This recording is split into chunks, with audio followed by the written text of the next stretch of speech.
Hi, I'm Scott Flowers with Cloud Ninjas. Today we're going to continue our series on the Dell PowerEdge R660 server. In this video, we're going to specifically focus on RAID. Let's get going.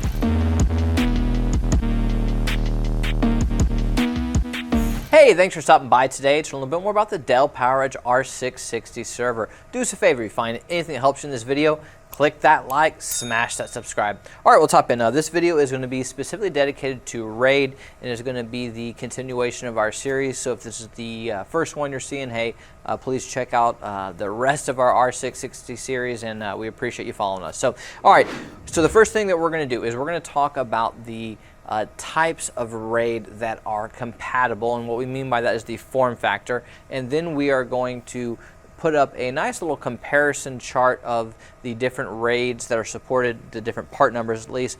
It's going to be the Dell AVL, and that's just going to be their approved list of parts that are accepted. Now there might be some random LSI controllers or whatever, and hey, if you have some that work, drop a comment down below. But again, this will be Dell's comparison chart, and then we're going to show you how to physically install 2 of the 3 types of RAIDs that are compatible, and you see 3 right here, and we'll show you that in a minute. And then at the very end, we're going to show you step-by-step instructions on how to configure RAID 5, and that's on a software level, so we'll have screen captures. It's just going to show you everything on the screen that you would see on how to configure RAID 5. So hey, let's just hop into the good stuff. All right, so what types of form factor for RAID are compatible with the Dell R660 server? So, honestly, I thought this was kind of a funny thing to do, but you have your front loading, you have your mini mono, and you have your PCIe, and 2 of them work and 1 of them doesn't, and I hope you all know in advance. The one that doesn't is going to be your mini mono. That didn't work as well as I wanted. Let me redo that. I tried to spike it and I just missed it. It kind of cut my finger almost a little bit, and that was a horrible whiff. All right, anyhow, so we have our front loading and we have our PCIe. Those are going to be your types of RAIDs that are compatible, and for a lot of you, you're probably going to want the front loading so that you can save your PCIe slots for networking cards, and but to each their own. You can use both. Those are going to be the 2 types of form factors that you can use. So now we are going to throw up the compatible RAID chart. So these are going to be the approved RAID options by Dell, the different part numbers. It's just going to be a comparison. You can pause here real quick. It's going to show you the cache, software, hardware, PCIe gen, etc., etc. So quick pause. Pick the one you want. All right, next up, we're going to show you how to physically install both the front loading RAID and the PCIe RAID, and then we are going to put up a step-by-step instructional tutorial on how to configure RAID 5, and this is going to be all the screen captures that you would see on your side as well. Hey, this is Mason with Cloud Ninjas, and today I'll be showing you guys how to install your RAID cards into your Dell PowerEdge R660 server. As you can see, we have all our required materials here on top of our server. We have our front RAID controller, a Phillips head screwdriver, and a PCIe RAID card. So let's go ahead and set these to the side, pop our latch, and lift our top just like any other server you've been in before. All right, so going more towards the front of the server, we will need to remove this metal plate. So just press down on both sides and then pull the plate back and then lift it up, and then go ahead and set that to the side. Now, in order for us to get some space so that way we can install this front RAID controller, we will need to remove a couple cooling fans. So go ahead and remove the air baffle by lifting it kind of like a hinge and then setting it to the side. So now we will go ahead and remove the cooling fans by holding it on both sides and then lifting the fan straight up. We will do the same thing with this other fan, just holding both sides and lifting it straight up, and we'll set those to the side. All right, so now go ahead and take your front RAID controller and take a look at the ports. It is important to make sure that the name of the port matches the name of the connector on the RAID cable. So now we will go ahead and cable up our front RAID controller, being as gentle as possible, making sure that the right connector is being paired up to the matching port. And so once you get all the ports connected to the RAID cables that you need to do, we will now go ahead and connect the RAID card to the backplane. And it's pretty simple. Turning it over, you'll see on this plate side, that there's these two black placeholders for pegs. You will push this onto the two metal pegs right here. And so now we'll go ahead and push the controller all the way in, making sure that it's sitting on the pegs. And then once that RAID controller is pushed all the way in, all that's left is to grab our Phillips head screwdriver and secure that front RAID controller in its place.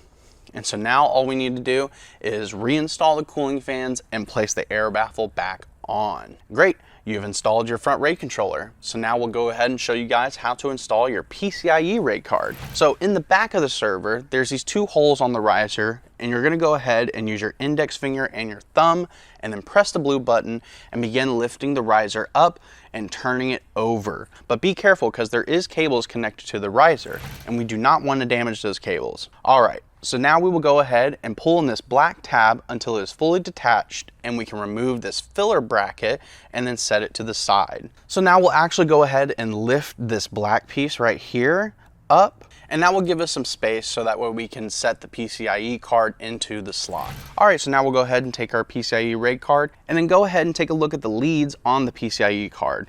You're gonna wanna make sure that these leads line up to the PCIe slot. So go ahead and start lining up the leads to the PCIe slot and begin pushing it gently into its place. We're gonna make sure that the bracket is flush to the back and that we're being as gentle as possible so that way we don't damage the riser or the RAID card itself. All right, so once the PCIe RAID card is in the slot, we can push this black tab back down and we're gonna lock the bracket in place as well.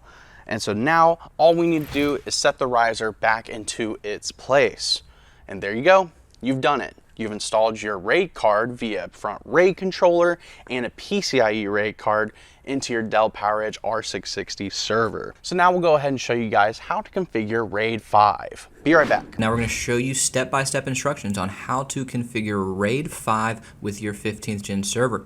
Now RAID 5 is one of the most common configurations out there. It will require a minimum of 3 hard drives, and do make sure that your controller does support RAID 5. During post, you're going to want to press F2, and this will take us to System Setup. Once you get into System Setup, you're going to go to Device Settings. Within Device Settings, you're going to find the hardware that's installed in your server. Here you will select your desired RAID controller. Select Main Menu. In the main menu, you're going to select Configuration Management and go down to Create Virtual Disk. So what we want to do now is select the RAID level that we want. In this case, we're going to select RAID 5.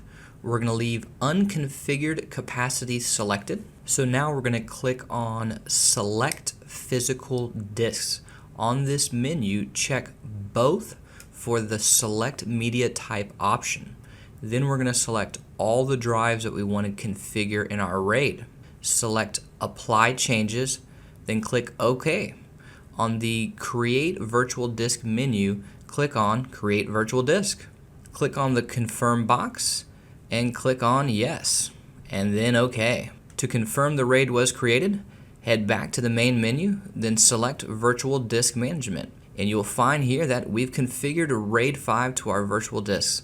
Congratulations, you've successfully configured RAID 5. Well, hey, if you found this video helpful, do us a favor, click that like, smash that subscribe, and if you're looking for any custom built Dell, HPE, Supermicro, IBM, Cisco, we would love the opportunity to earn your data center or earn your home labs business. Please email us at sales@cloudninjas.com. That's sales@cloudninjas.com. Thanks for stopping by, guys. Take care.